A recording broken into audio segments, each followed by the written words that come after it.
Good morning, everyone. Welcome to Living in the Light. Let's start with a prayer. Heavenly Father, Divine Mother, Friend, Beloved God, Jesus Christ, Babaji Krishna, Lahiri Mahashaya, Swami Sri Yukteswar, Beloved Master, Paramhansa Yogananda, dearest Swamiji, help us to feel your presence. Keep us company, heart, mind, and spirit, that as we move through this world, we know that we are never alone, like a mother bird guarding her chicks. Your eyes and your heart and your mind is always with us. Inspire us that our eyes and our hearts and our minds be always with you. Om. Peace. Amen. I'm going to do a little bit of, I won't call it self-promotion, I will just call it information. Many of you, well, no, not many of you, but for the last 4 or 5 months, I've been recording a podcast, which is based on Swami's book. Could you hand me the book so I could just hold it up because I moved my copy? Thank you. Based on Swami's book, Living Wisely, Living Well, which is daily aphorisms for timeless wisdom to enrich every day. And it's an absolutely incredibly good book. I don't like to just use superlatives. I like to tell you why. It covers an extraordinarily vast number of subjects, and in a matter of just a few words, gives us extremely helpful and accurate things that we can do to transform our lives day by day. I took it on because I had spare time here in this seclusion, and the energy was too agitated for me to think about writing, and I just didn't feel any inspiration, so talking is easier. So a few months ago, I just stepped into it with the thought that we could do the whole year, and then people could subscribe, and then every day they would get Living Wisely, Living Well, 15 minutes. I read it, I comment on it, then I read it again. I knew it would be good, but I was amazed, have been amazed, just how much wisdom Swami can just pack into a few words, and sort of what a window it is. I mean, on how to communicate fashion, color, criticism, self-blame, self-acceptance, money. I mean, just everything. It's all there. 366 of them. After I was about 60 into it, I realized 366. Oh my gosh, it was just overwhelming. But patient application of willpower. And yesterday I finished recording. And Vivani, who helps me with the technical side of things, brought me a beautiful bouquet of flowers that looks just like this. A little bit of chocolate and a little bit of fruit. We had a small celebration. But it's already been launched. And we haven't really gotten our communication system in order to really let people know what's happening. But I really know very little about podcasts. I mean, how the whole delivery system works. But I know if you go to Apple Podcast, I believe there's a page that's related to me, and I believe it's available, as they say, wherever you get your podcasts. Living Wisely, Living Well with Asha Nayaswami. I think you'll like it. If my experience recording it is any judge, I think that Swamiji had a lot to say. And I think you'll have lots of fun with it. So I just wanted to let you know, and actually while I'm chatting, I'm about to start, as soon as I take a couple of days to breathe, I'm about to start this book, which is one of a little-known jewel. It's called Images of Wisdom. And this is a collection of similes and metaphors that Jayadev in Italy collected out of Swami's written words. It used to be called like a ray of light, and I think I may yet give it another name. But this book is almost unknown, and this has 265, I think, aphorisms of a very, very different type. So I'm going to also start working on this, but this can be months before it's done. Okay, having said all that, let's go back to A New Dispensation. So what Swami did yesterday, and I believe I actually may have duplicated. When I was speaking yesterday, I may have duplicated something I said about 3 or 4 days ago. I have to confess, I am doing a lot of talking in a lot of different venues, and sometimes my wires cross. But I don't think I duplicated. I think I may have just read some of the same sentences and then said something new about them. And if so, I think you can endure a few minutes of hearing the same stories, which many of you have been hearing for years anyway. So, going right along, yesterday, Swami was talking about inviting people to make an affiliation. And he's talking about, he references without um, offering any grim details, that there are fundamentally two of the best known organizations representing Master's spiritual family, and they don't always agree with each other. Especially they don't always agree with Swami, having been expelled from there. And when people are expelled, they generally are not, they're expelled because they're not liked. It's very interesting that in the history of churches in America, and America is really, except for the Protestant Reformation of the whole Christian world, America is a place where churches are started. And I remember when our friends from Italy were visiting, and this was back many years ago. I mean, not that they visited since, but when they were visiting once many years ago, we were talking about church. At that point, they were visiting here in Ananda, Palo Alto, so it would have been 1994, because we were about to purchase the building that is now our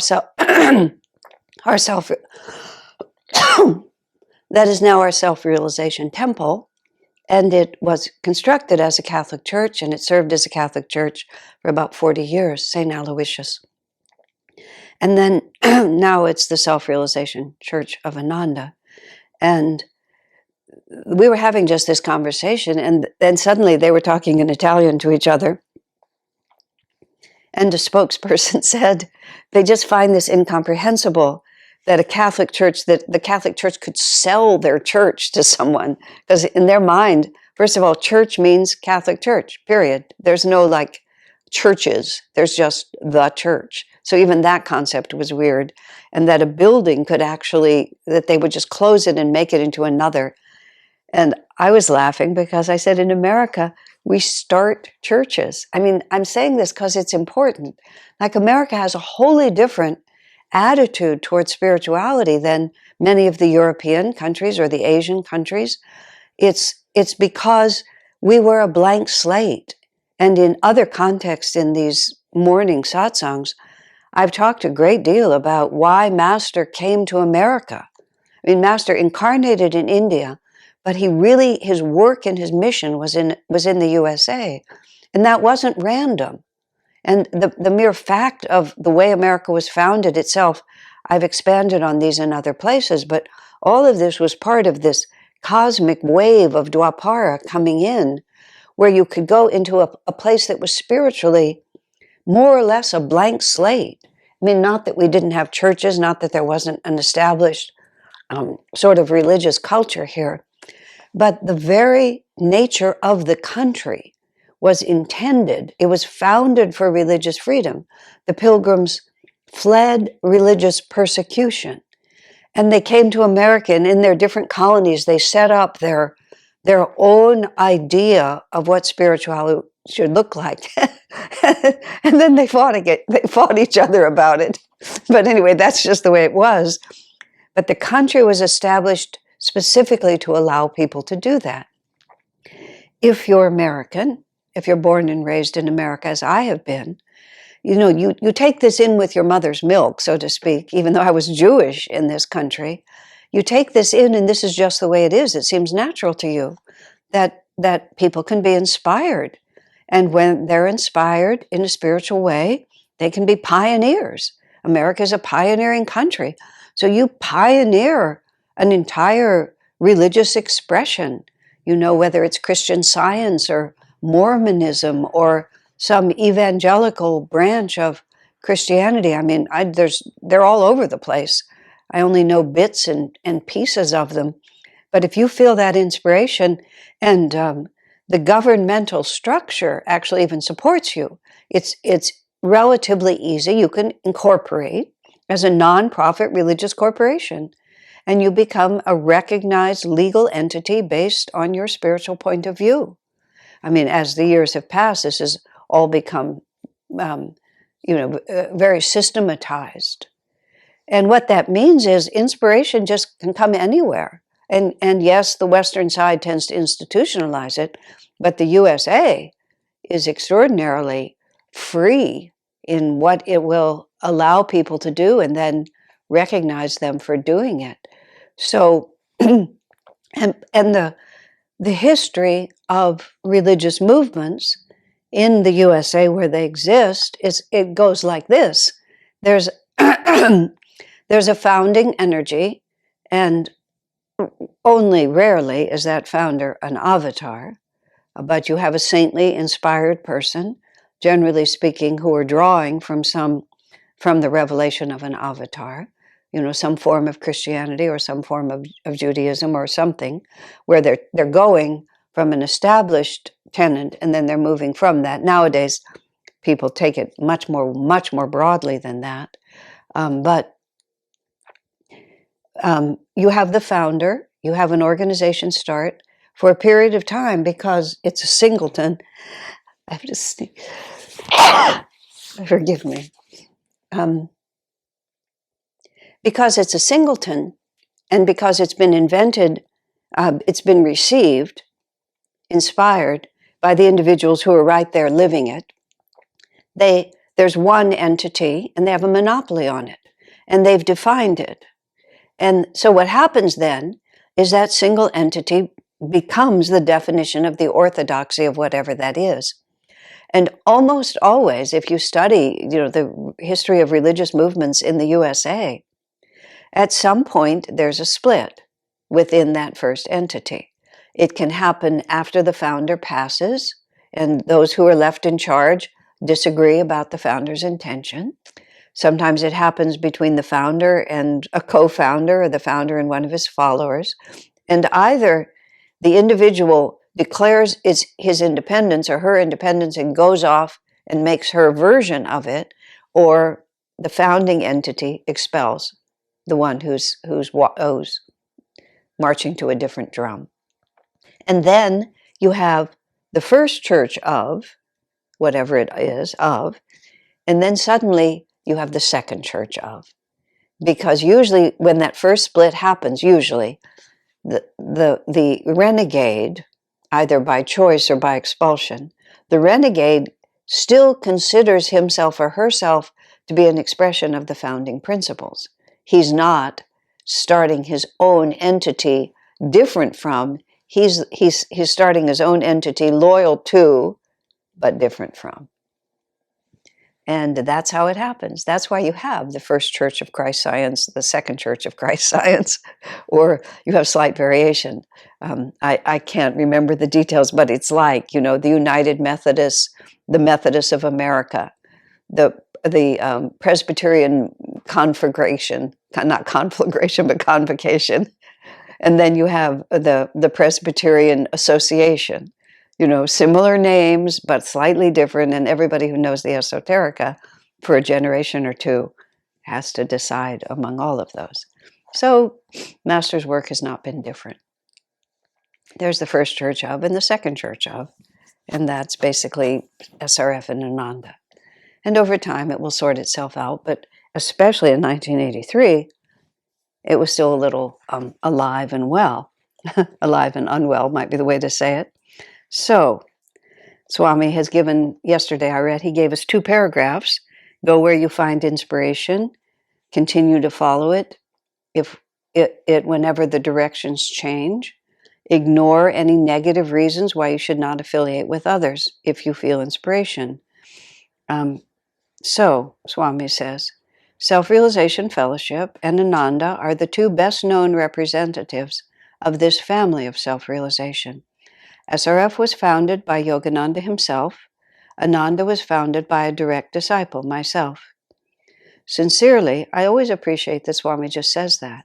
Swami always, whenever he talks about SRF, he never underplays their importance, their precedence in time, and the fact that Master himself founded it. He never tries to give himself credibility by diminishing the credibility of SRF. And that is just his absolute fairness in conversation, in discussion. He never wants to take an unfair advantage. He wants everything to be exactly as it is, and then we make a choice from that. He doesn't color it in any way at all. And that's extremely impressive.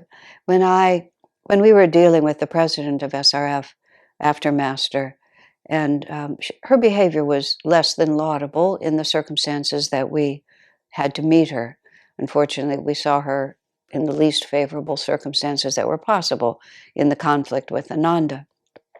Yet, in The Path, Swami's book, he writes about her with great devotion and great love and affection and respect. And many people at Ananda's entire picture of her was formed by Swami's adulation and praise, because we didn't know her ourselves, and he did. He spoke so highly of her. And then later she became quite a formidable adversary in our efforts to serve Master. Self-declared adversary. Swami was always quick to say he never called anyone an adversary or an enemy or a detractor. He would always say self-declared. He would never accept the definition they chose for themselves. He never saw them in that way, but he would say self-declared adversary. So I said, sir, when you wrote The Path, you knew that this was also a potential. He said, yes, I did. I said, and you knew that by writing in the way that you did, you were actually setting yourself up to be misunderstood by your own people. He said, yes. And then he just said so simply, but every praiseworthy thing I said about her is also true. And I thought to myself, I put this story in Swami Kriyananda as we've known him. I thought to myself, it's just so honest. You know, he wants, and he trained us to want the truth. That's all. Not any particular point of view, but simply what's right. And if in order to get to what's right, we have to blind ourselves to facts or rewrite history to make it match our predisposition. In other words, if our feelings are so committed that we have to twist reason to match our feelings, then there's something very, very, very wrong.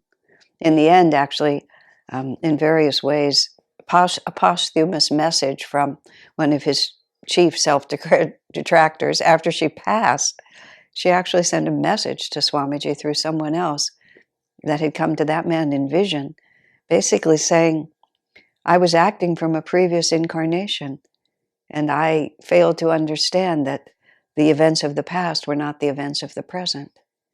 And Swamiji said quite simply, he said he always felt as if their perception of him was predetermined, and whatever happened in the present, they would just twist it to fit their predetermined position. You see, that's the great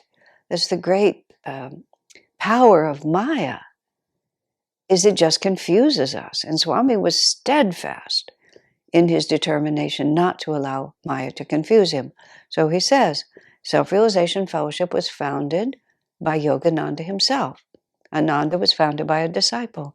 As soon as you say that, Ananda becomes the inferior child. And it's true in that sense that the Master himself founded it. And he didn't found Ananda, Swami did. So he just says it without comment. Sincerely, I see no conflict between those two organizations. That the ray of divine power flows strongly through both of them is by now, after all these years, self-evident. Ananda supports Self-Realization Fellowship in every way and urges its own members to join SRF as well.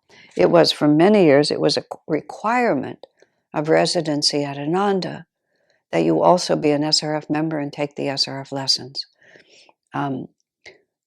And people used to go to the SRF convocations. At a certain point, Swamiji began to be, he never told people not to associate with SRF, but he stopped insisting that we would, because too often when Ananda people went to SRF, SRF spoke strongly against him and against Ananda. And he saw that it hurt people's faith. That what happened more than Ananda, people would leave Ananda to go to SRF, but more often people would leave Master altogether, figuring if the disciples are fighting, this can't be a very good path. So he just saw that it was detrimental. So he went silent on the point. He didn't feel it was appropriate for him to forbid people to expose themselves or to be involved with SRF, but he no longer insisted on it the same way. That was a hard decision for him, I might add. I talk about that in Light Bear.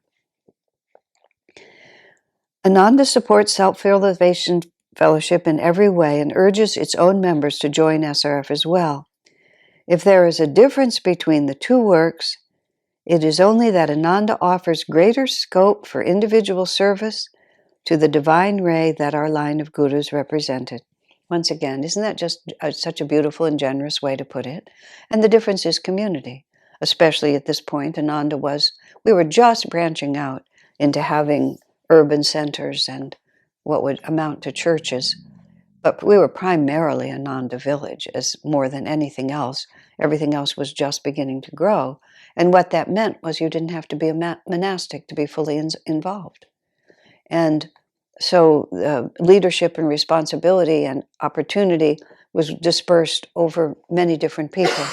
In SRF, even to this day, the core of the seva, of the service of Master, is done by the monastic order.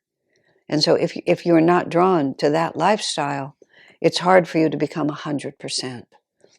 But if you're a part of Ananda, if you're single, if you're married, if you have children, you can still be 100%. So the opportunities for service are greater, which when everything else, all the other everythingnesses that you want to talk about, that's really the key. Because the opportunity to serve, the opportunity to live in spiritual community, the opportunity for ongoing dynamic satsang is a very important part of the spiritual path, which, as you recall, is what the whole point of this whole brochure has been. So then Swami says, which line then should you personally follow? I would say again, go where you feel inspired. In other words, the essence of the spiritual path is your own intuition and your own direct experience of God. Swami makes no case for his own discipleship, for what Master told him, for the commission that he was supposed to carry out, what Master may have said about SRF. He says none of that. Go where you feel inspired. In other words, the only place that God can be experienced is in your own nervous system.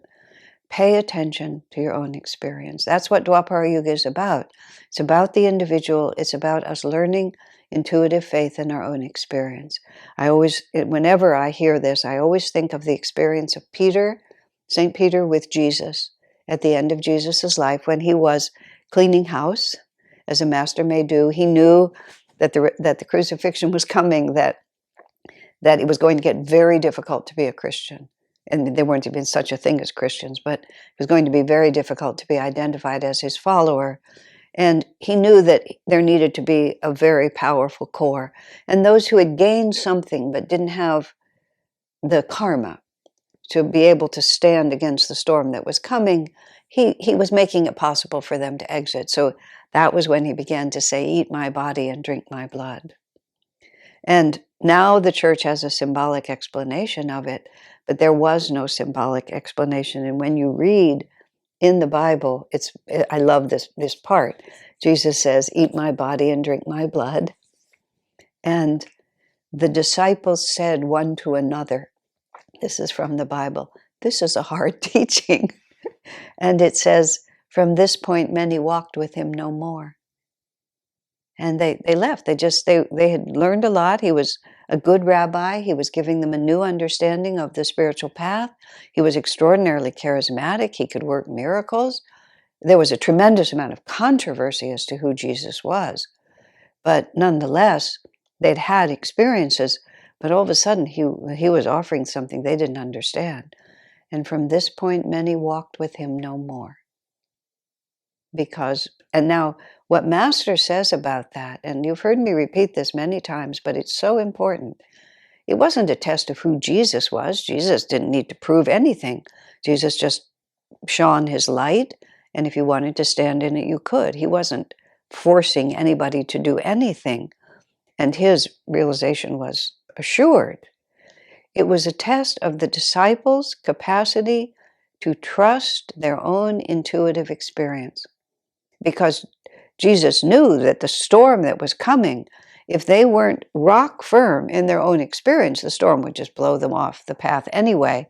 So they might as well, they didn't need to go through that karma.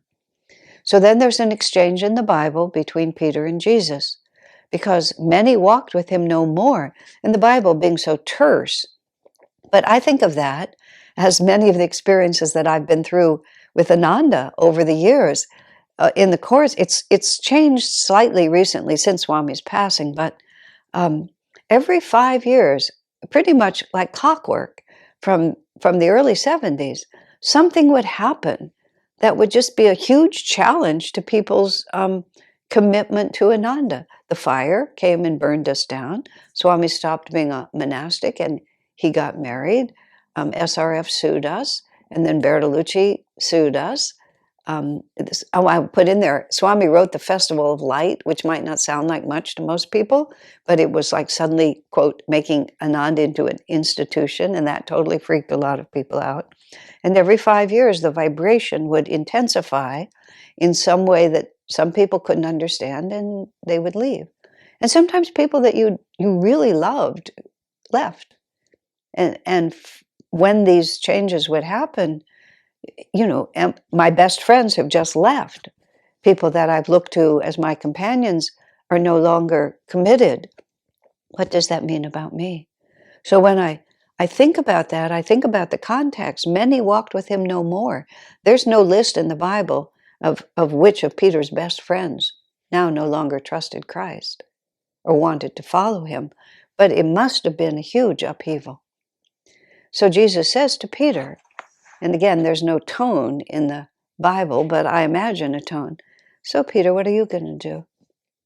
And knowing Swamiji, having been all of those things, it wouldn't be an accusatory. It wouldn't be an accusatory tone. It wouldn't be a tone that had any emotional overtone to it, because Jesus would have known that if the disciple does not fully trust his own experience, the guru can't interfere. The guru can respond, but he can't create that commitment. So he would have to say it to Peter. What are you going to do? Your brother, your cousin, your best friend, your childhood sweetheart, your wife, who knows? Everybody is left. What are you going to do? And then Peter says, where could I go, Lord? Which is exactly the right answer, which is, I may not know either what's going on, but I know who you are. I know who you are to me. And there's no part of my consciousness that can imagine life except life with you. And that's where Swami says, follow your inspiration, and if your inspiration changes, then have the courage to follow your inspiration as it goes. Now, did every disciple who left Master make a good decision? Who left Christ, did they make a good decision? I don't know. But they were all exercising the right muscle, which is they were acting according to what they thought was true, not what the threat of hellfire or eternal damnation or no external form. It was right from the heart. So that's what Swami says, right from the heart. Follow your own experience. Which line should you personally follow? I would say again, go where you feel inspired. And then what Swami gives us, which is a very short and simple ceremony for confirming that relationship. And that's where we'll begin tomorrow. God bless you, my friends.